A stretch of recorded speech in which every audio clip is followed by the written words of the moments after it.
right. Good worship today.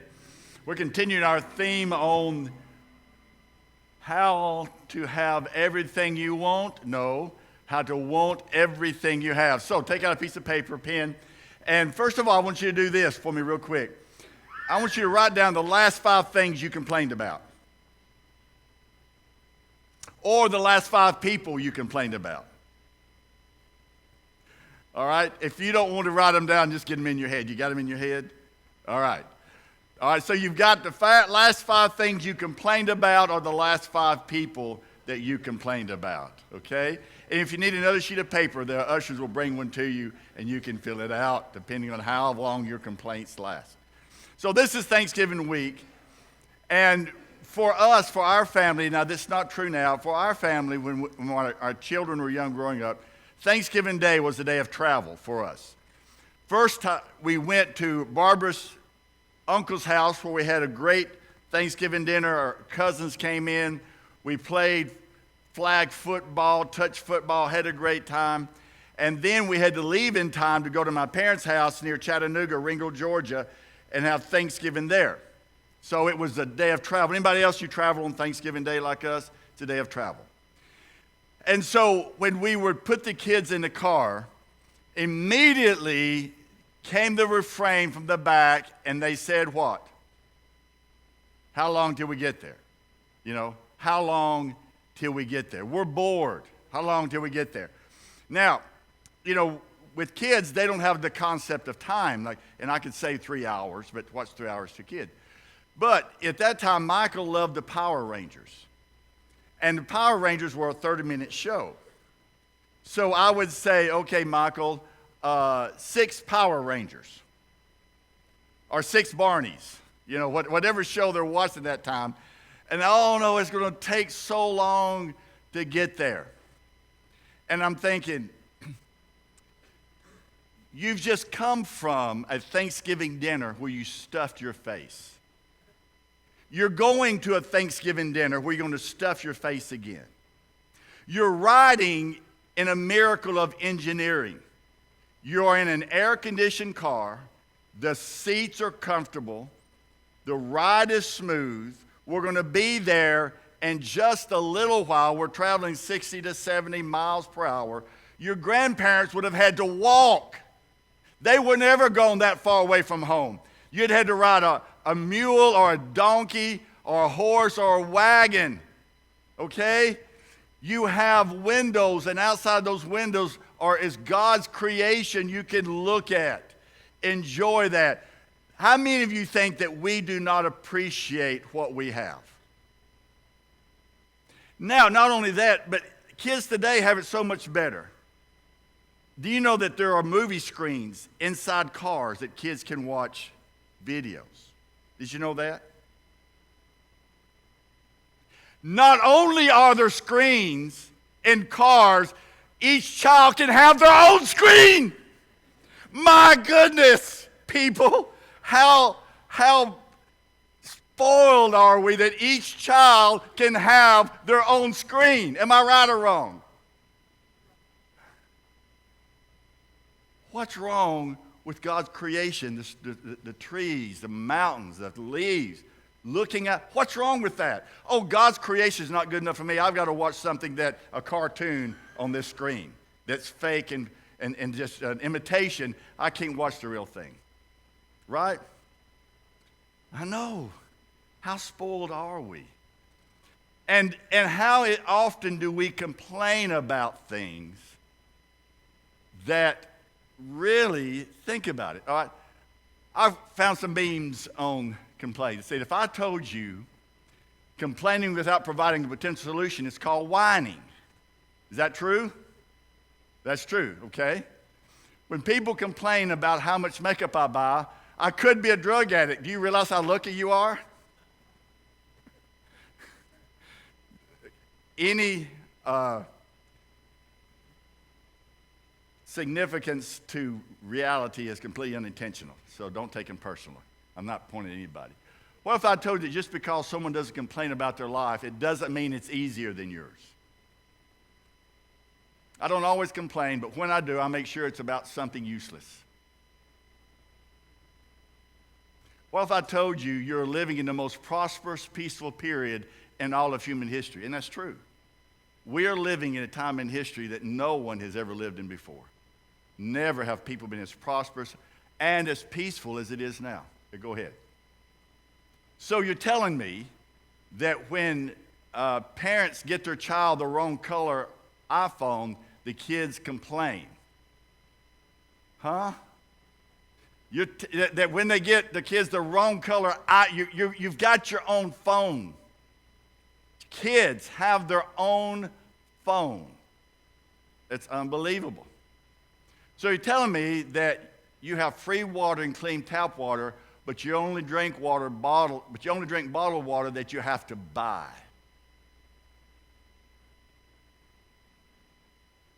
If people would stop complaining about work and be grateful they're not begging, that would be great. So, you kind of get an idea of where this is going today, don't you, then? Because we are the most ungrateful, unappreciative society that's ever lived. Because we're the most prosperous society that's ever lived. Prosperity doesn't bring appreciation. Prosperity brings complaints and ingratitude. Have you found that to be true? The more you have, you're not more grateful. The more you have, the more you want. And Jesus said that. The Bible says it. That's just a spiritual principle. And so what we're doing today is we're going to learn and I hope, to share with you how to be grateful in a prosperous nation, how to be grateful in being the most prosperous nation in the world. And so we're going to look at a group of people found in the Old Testament called the Israelites. Now, they never complained about anything, did they? We're going to look at the Israelites. And there's several passages I'm going to read to you, kind of set this up. So bear with me while we read several passages of Scripture. We're going to begin with Psalms 106. And the psalmist is talking about the Israelites. And this is what they did. Psalms 106, verse 25. Verse 24. Then they despised the pleasant land. They did not believe his promise. They grumbled. Now, we're going to use the word grumbled rather than complain, but you understand it's the same word. They grumbled in their tents and did not obey the Lord. So in their tents, Mr. and Miss Israelite, can you believe that Moses? I mean, what's he doing out here? I mean, where are we going? When's the last time we had a decent meal? When's the last time, he told us something about what's the plan? He hadn't told us anything. They're grumbling, complaining in their tents. Okay, so let's go back. Exodus 16. Verse 2.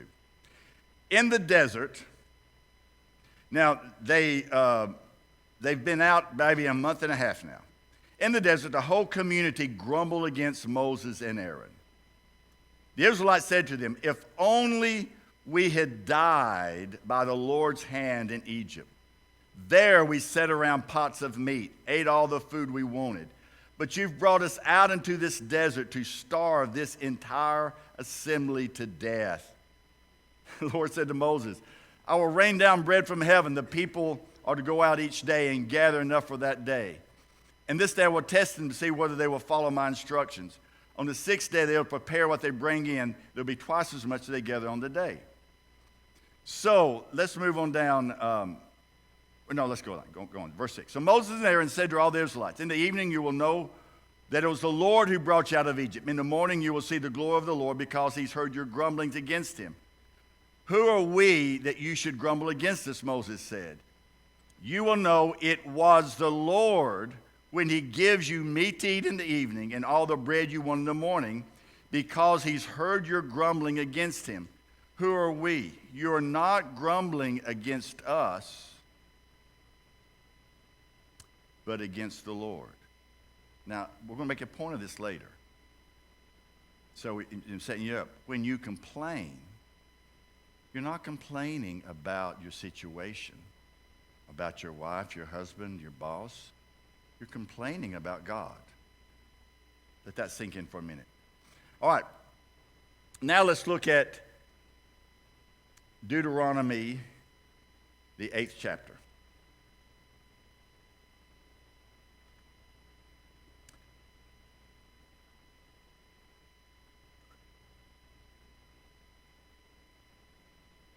Be careful to follow every command I'm giving you today so that you may live and increase in the land you may enter, possess the land the Lord has promised you. Remember how the Lord led you all the way in the desert these 40 years to humble you, to test you in order to know what was in your heart, whether or not you would keep his commands.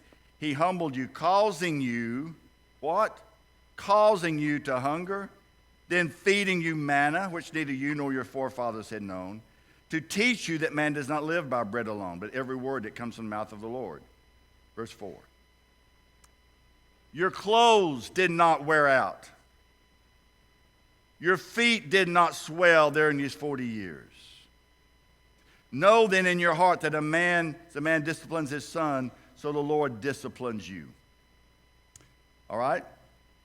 Let's go to Numbers 21. This is the last one that we're going to talk about. Numbers 21.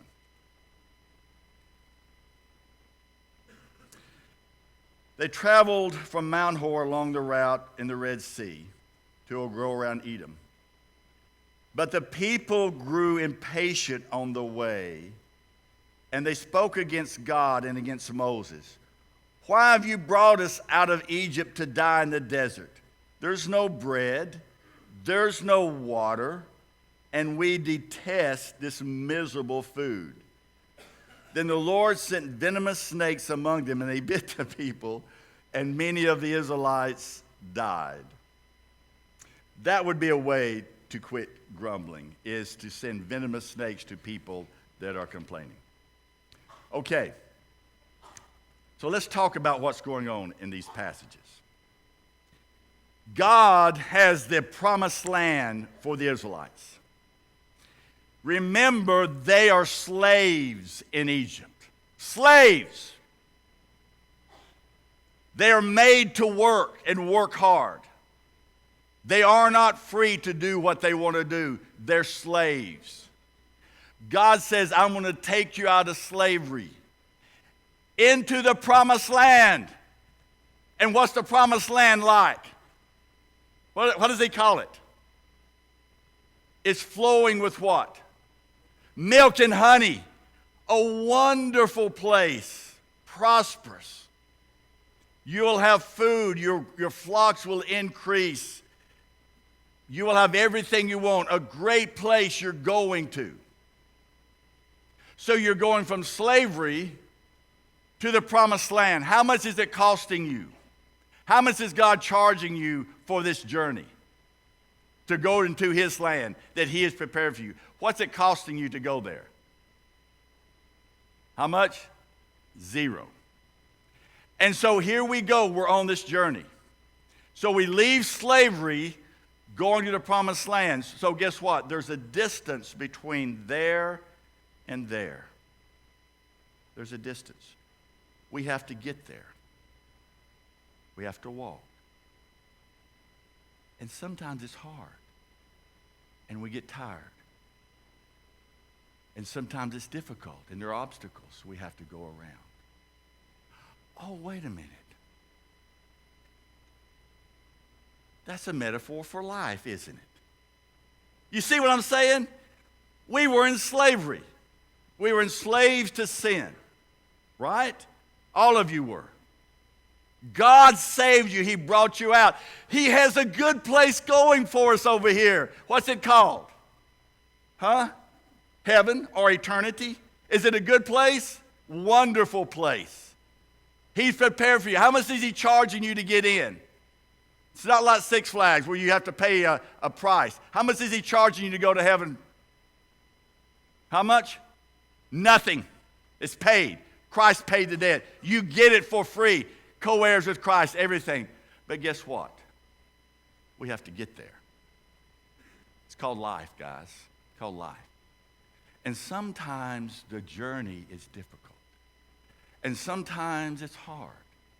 And sometimes there are struggles and hindrances getting there. Okay? but we're going to the promised land. We have something that we're going towards. And so here's the deal.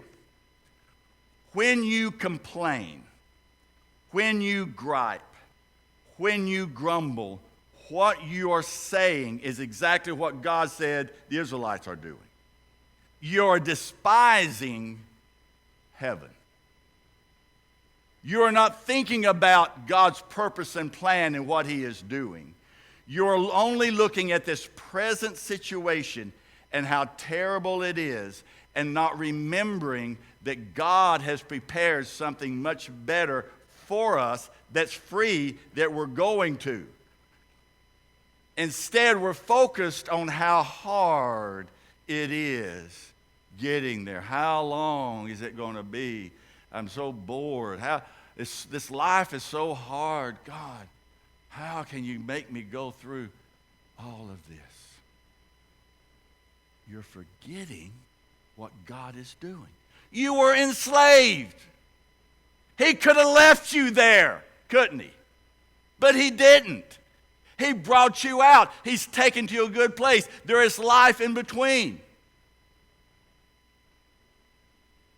And not only do we need to remember that there's a better place coming, that's why, our grandparents, for some of you, maybe your parents, we would sing songs about heaven. Sing the wondrous love of Jesus, sing His mercy and His grace. What's the rest of it? When we all, what? Get to heaven, what? What a day of rejoicing that would be. When we all see Jesus, we'll sing and shout the victory. There's a phrase in there I love. Just one glimpse of Him in glory will all the toils of life repay.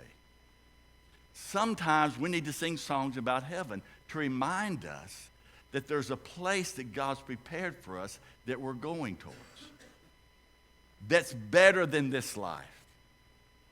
That is for us. And this life is hard, and this life is difficult, but heaven is our destiny.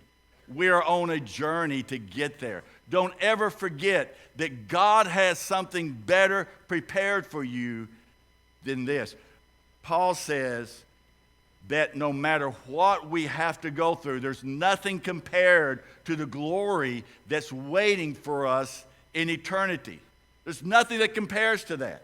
So whatever you have to go through, it's worth it to get there. That your existence is not about your comfort and prosperity in this life. It's about making it to the next life. That's what the purpose of this life is all about. Okay? So when you start complaining about things in this life,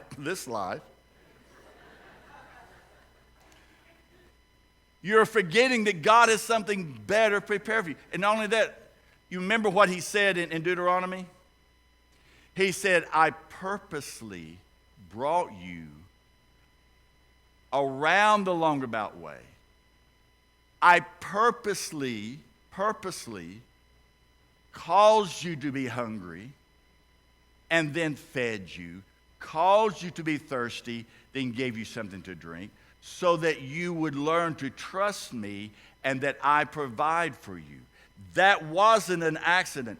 God did not wake up a month and a half after the Israelites had left Egypt and say, oh my goodness, angels, we forgot. We've got a group of people out in the desert and they don't have any food. What in the world are we going to do? God didn't forget. God did it purposely. So listen, did you ever think that some of the things you're going through, hard as they may be, difficult, disappointments, struggles, are purposely brought by God in order to grow you and mature you and teach you something? Did you ever think about that? In fact, I'm going to say this, and I think it's true. If you're a Christian, if you claim the name of Christ, everything you go through is brought to you by God. Everything. You're on a journey, and it gets hard and it gets difficult. And when you start complaining and griping and grumbling, you're saying, God, and remember what did Moses say to the people? when they were complaining about Moses? He said, you're not grumbling against us, you're grumbling against God. It's God that brought you here. We are just his spokesman. And the same thing, when you start complaining and grumbling about your life, you're not complaining about, oh, my husband, if he don't, oh, my wife, oh, my kids, if they do this, oh, my boss, or whoever it is that you're complaining about. You're complaining about God. You're saying, God, you don't know what you're doing. You have forgotten me. You are making my life miserable down here, God. You are being disobedient because you're complaining about the things that God has brought into your life purposely to teach you something. Now that changes the whole perspective about complaining, doesn't it? That when you start grumbling, complaining, well, Marlon, you know what I'm going through. I'm justified in my complaining. I have a right to complain because of what I am going through. Oh, yeah? Take it up with God. Take it up with him. And if he gives you permission to complain, have at it. Take the situation you're in, whatever is causing you the heartache, the pain, the disappointment, the difficult, the person that you're complaining about. Take that person and say, God, why in the world is this person in my life? They are making my life, H-E-double-L, miserable. God, I cannot stand them. Well, maybe there's a reason God has brought them into your life. And maybe the situation that you're going through, this conflict, this relationship struggle, that you have some fault in it as well. That it's not just them, but part of it is you. Could that be possible? Is that completely possible? Sure it is. See, so what I'm saying is, we're just like the Israelites. The least little thing goes wrong, we complain. Now think about it. They complained about the food, about manna. Okay, I found some good memes about manna as well. Look at what they said. Dude, that's not manna as the bird flies away. Then the Lord sent venomous snakes among them, and they bit the people. And many of the Israelites died because they were complaining. Okay, the next one. The manna was bad enough. Now we have to cope with off-brand bottled water.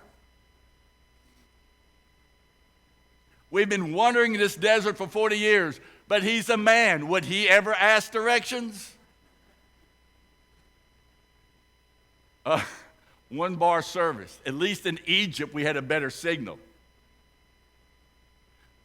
Wow, maybe it will matter so much that school will be closed. David doesn't like manna. Now think about what manna was. Okay, now think about it. God gave him this manna to eat. Okay, they didn't have anything. God gave him manna. Okay, you know what the word manna means? The literal translation. What is it? Because they wigged out and they saw it. They said, "What is it?" Manna. That's what it means. Now think about this manna. It sustained them for months in the desert. Okay? It had every vitamin in it, every mineral. It had protein. It even had fiber. In other words, it was the perfect food to keep them healthy. Right? Who created manna? God did. Who created their body? God did. So he made this manna, gave it to them, the perfect food for them to have to take care of their body, okay? What did they have to pay for it? Nothing. They just walked out and there it was on the ground. And on Friday night, the day before the Sabbath, they would gather twice as much, so on the Sabbath they didn't have to do anything, it didn't come. And every day, to get their food, all they had to do was walk out there and pick it up. And guess what? They got tired of it. God, we're so tired of this manna. Manna pancakes, manna waffles, manna burgers. God, I'm tired of, I can't even think of any more ways to use this manna to make food. God, we're tired of manna. It's all we've had for days is manna. It's a perfect food. You're going to the promised land. What's the problem? But they complain. Do you complain about things that God has put in your life? May not be the latest model. May not be the greatest. May not be the fastest, prettiest, the handsomest, the smartest. May it be different than what everybody else has. But God's given it to you. Maybe there's a reason why he's given it to you. Maybe it's for you for a reason.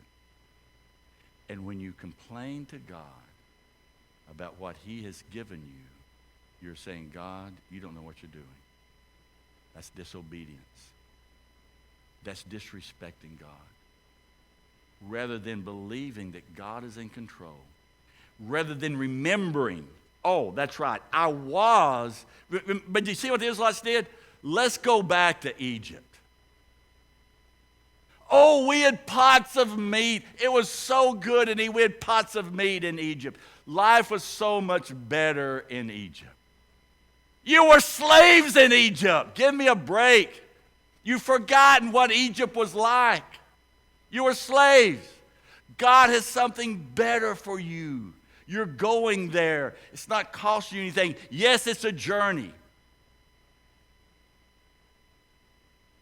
But when we get there, we're going to stuff our face with thanksgiving once again. It's going to take a couple of hours to get there. And it may be difficult, and it may be hard, and it may be struggles. But God is in that. God is in the midst of it. He's never left you or forsaken you. He will take you there. He will guide you there. He will help you get through the difficult times you're going through. All you have to do is what? Be faithful. Put one foot in front of the other and keep walking towards eternity. One foot in front of the other and keep going the way that God has pointed you to go. That's all you have to do. Despite all that's happening around you.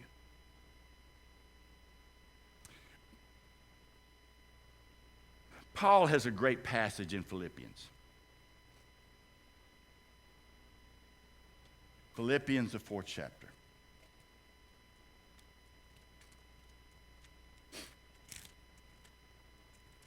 Look at what he says.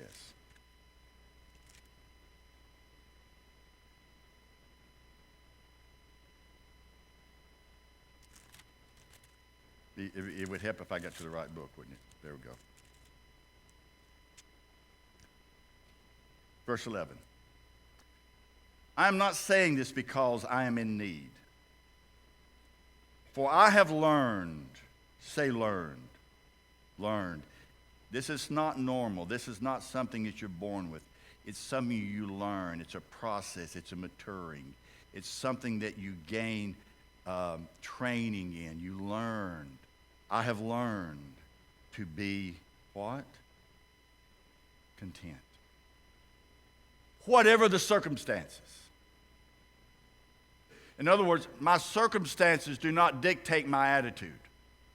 If things go well, I'm in a good mood. If things goes bad, look out, I'm going to bite your head off. If things are going good, I feel good. If things are going bad, I'm in a mood. You know, do your circumstances dictate your attitude? Do your circumstances dictate how you treat your family, how you treat your husband, your wife, the people around you? Do your circumstances dictate what kind of way that you talk, what you say? Then your life is out of control. Because your circumstances are always going to change. In other words, you learn to gain control of your attitude so that you learn to be content whatever the circumstance. You're the same person, no matter what you're going through. I know what it is to be in need. I've been hungry before, Paul said. And I've been thirsty before. And I've been beaten before. And I've been cursed before. And I've been treated badly before. I know what that's like. I know what it is to have plenty. I've been well fed.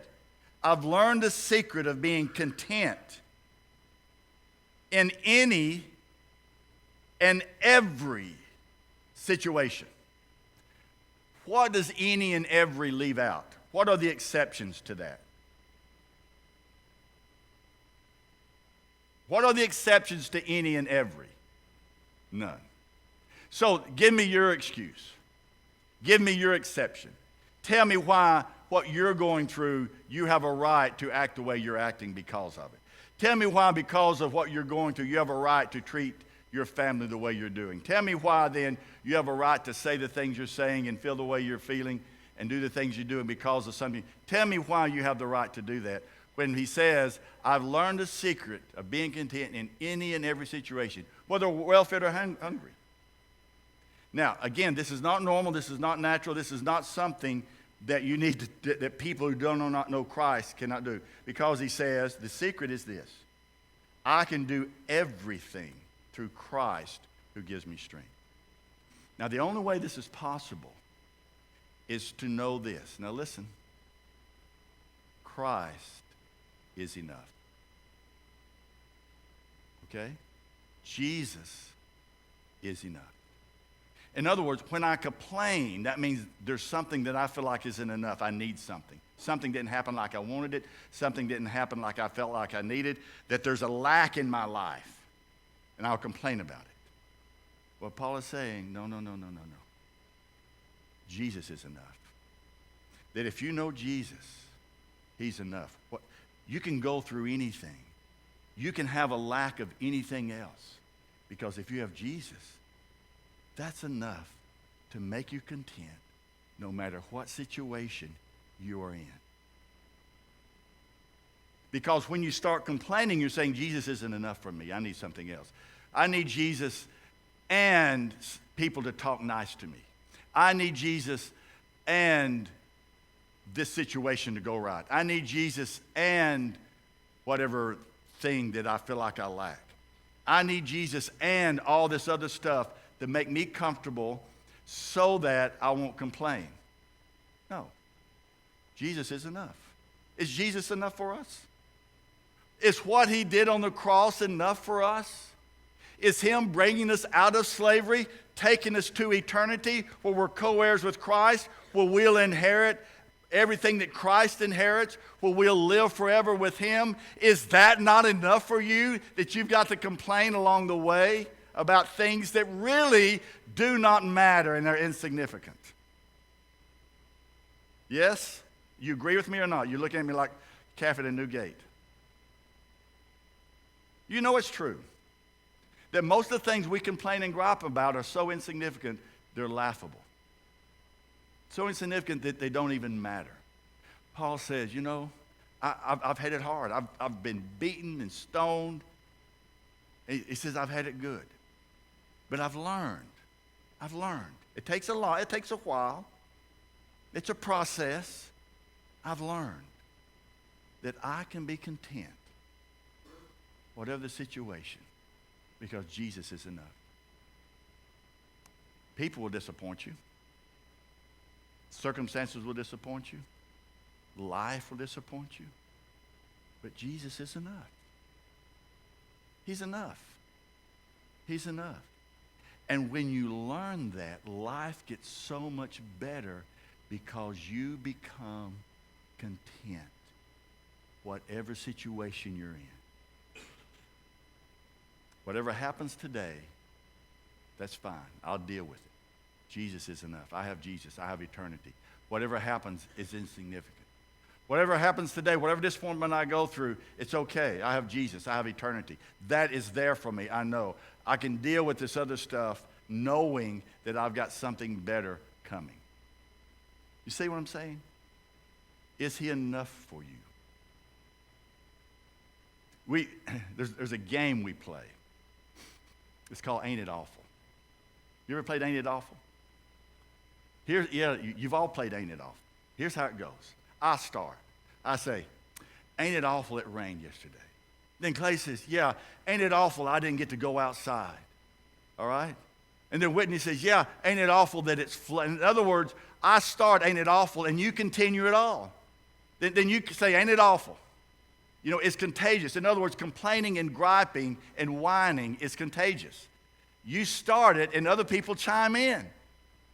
And we see who can outdo the other with, ain't it awful? Ain't it awful? What's going on here? Ain't it awful whatever's happening? Ain't it awful what's happening in my life? Ain't it awful? It's terrible. Well, my goodness. You're not a slave anymore. Christ has forgiven your sins. You're going into eternity. Now tell me what's so bad about your life. Now tell me what is worth complaining and griping about. Now tell me why you're grumbling in your tents because of something that you think is justified after all that God has done for you. Because like you said, you're not complaining against the other person, you're complaining against God. Now, if you're a Christian, if you've given Christ your heart, your soul, you belong to him, then he is the one directing your life. He is in your life. And everything that happens has passed through his hands. Everything that happens. Doesn't mean he caused it. No, I'm not saying he causes everything. That's not what I'm saying. Don't misinterpret. He doesn't cause, because a lot of things in life are caused by other things and other people. But what I'm saying is he takes those things and uses them and molds them and turns them around for our good when we give them to him. Right? I want to tell you about a lady. Her name is Diane Odell. She was born in Tennessee in 1950. At the age of 3, she contracted polio, which was a very dread disease at that day. And to stay alive, she had to be in an iron lung. Now, back in the early 50s, many of you may remember iron lungs. This is where kids were kept who had polio, because polio, you're not able to breathe because it affects your nerves and your lungs don't work. And so an iron lung automatically, artificially breathes for you. And so here are kids in a hospital in iron lungs. Okay? How many of you know somebody with polio now? Still rare disease. Why? Because a vaccine was developed and kids don't have to worry about polio anymore. How many of you took the sugar cubes? When we were kids, we took the sugar cubes. That was a polio vaccine. Kids don't have to worry about polio anymore. Aren't you grateful and thankful for that? That none of these kids, none of these students will ever have to worry about getting polio like kids in our generation did. There's a lot we can be thankful for, guys. A lot we can be thankful for. Anyway, back to the story. And so most kids, as they grew older, they developed other ways to breathe so they wouldn't have to be an iron lung. But Diane, because of her certain type of polio and the way it affected her, she was never able to leave an iron lung. In fact, she stayed in an iron lung longer, over 60 years, than anybody ever. She had to live the rest of her life in an iron lung.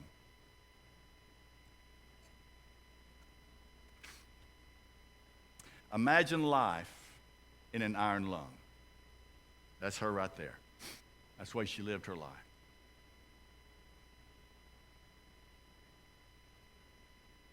Now, what did she complain about? Nothing. This is what she said. She was interviewed. She said, I've had a very good life, filled with love, family, and faith. You can make life good or you can make it bad. She wrote a children's book. She graduated high school. She got a college degree. She said, it's amazing what you can accomplish if you see someone do the same thing. Now, tell me what you're going to complain about. I'm sorry. Who has a complaint they want to make now? Are you, Diane Odell, having to live your life in an iron lung? No. Now tell me what you're going to complain about. And she didn't complain. She was thankful for her life. and who she was, because it was her attitude. She was a Christian. Her circumstances did not dictate her attitude. Her attitude dictated her circumstances. And she was content no matter what situation she was in, because Jesus was enough for her. I thought that was an inspirational story. She died in 2008. Why did she die? Because of power failure, electricity, power failure. Her iron lung ran on electricity, stopped. And then the emergency generator stopped. And every effort made to help her breathe was useless, and she died. But you know what? Is that tragic? No, it's glory. Because in heaven, she didn't have polio. She entered into a realm that you and I couldn't even imagine. She stepped into eternity completely well and healthy and whole. She knew she was going somewhere. And her death did not end her existence. It really began a new life for her. And so this life, I know it sounds like a long time to live 60 years in an iron lung, but what's that compared to eternity? Right? What's that compared to eternity? So here it is, Thanksgiving. We are prosperous and wealthy. We have things that no one has ever dreamed we could have.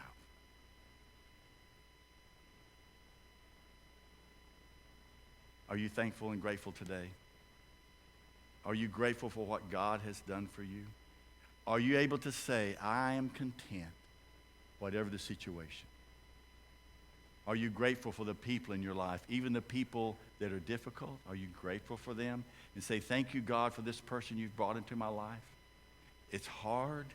We're working through it. It's a struggle. But God, I'm going to thank you for them because I see that you are in every detail of my life. God, I've had some disappointments in life. There's things happen that I do not like.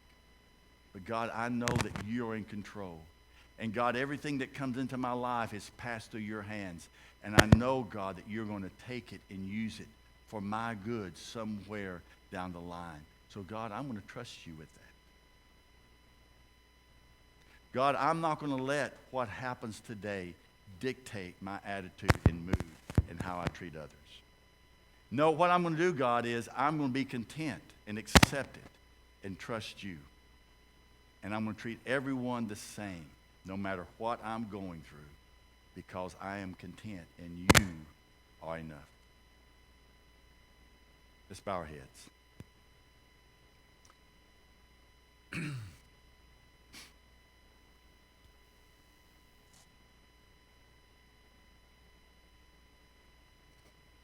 You know, one thing's amazing about this story that we read about in the New Testament is that, you know, we talked about the Israelites complained and they grumbled and there was no food and no water. But God said, hey, did you notice your clothes didn't wear out? Hey, did you notice your feet didn't swell? There were miracles right under your nose. And you didn't see them because you're so busy complaining about other things. And so what I'm saying is, guys, there are miracles right under your nose. There are things to be thankful for. There are things to be grateful for. God is right there if you will just open your eyes and see it. There are things going on in your life now that's miraculous, that God shows you that he is there if you would look for him. Your clothes didn't wear out. Didn't you notice that? Didn't you notice your feet didn't swell? You mean you didn't notice that? God says, that was me. I was there. I didn't desert you when you were hungry. I hadn't left you. I was right there. In the midst of everything you're going through, whatever it is, there is always a reason to thank God for. There's always something to be grateful for, whatever it is. Find that gratefulness, find that reason, and be thankful. Thank God for the people in your life, whoever they are. Thank God for the situations you're going through, whatever they are. Thank God for the hard times and the difficult times as well as the good times. Thank him for that. Remember, you're on a journey that will end sooner than you imagine. And in the end, you get heaven. You get eternity. You get the perfect life. That's what heaven is. This life is not. It's difficult. It's the journey. Eternity is the perfect life. It's everything you've dreamed and more. Don't forget where you're going. Don't forget where you've come from. Don't forget that God is with you. And when you remember these things, it helps to make us thankful and grateful. This morning, as we have our time at the altar, our response, I don't know how God has dealt with you. Let me make some suggestions. Maybe you just need to say, God, thank you for my family, my husband, my wife, my kids, my job, whatever I've been complaining about, God, I just want to say thank you for that. I realize that I've missed it. I've not been content. I've been a griper, a complainer. God, I want to say thank you for all that you've done, God. I appreciate what you've done. God, I need some strength to go through this, God. It's hard. It's hard. It's difficult. God, help me to put one foot in front of the other. God, help me to remember who you are and where you're taking me. Help me to remember that you're enough. Help me to be thankful. If you need to come to the altar, you're free to do that. Please, if the altars are open. If you want to just come and no one bother you, come to the side by the piano. If someone to pray with you, come to the other side. But either way, let's just make this a time of thanksgiving for what God has done. A time of repentance for our complaining and griping and grumbling. And maybe a determination to walk out from here with a different view and perspective of life, of the things around us, what we're going through, to see that God is in it and to appreciate him for what he's doing. God, thank you for life, God. It's life. Sometimes it's hard. But God, we're living in a prosperous time. It's not as hard as it was for some people. Help us to remember, God, that you are good all the time. That, God, you've given us more than we could ever imagine or dream. And that, God, there's more yet to come. Help us not to forget you, but to remember what you've done for us. In Jesus' name, amen. Let's stand as we sing this last song together.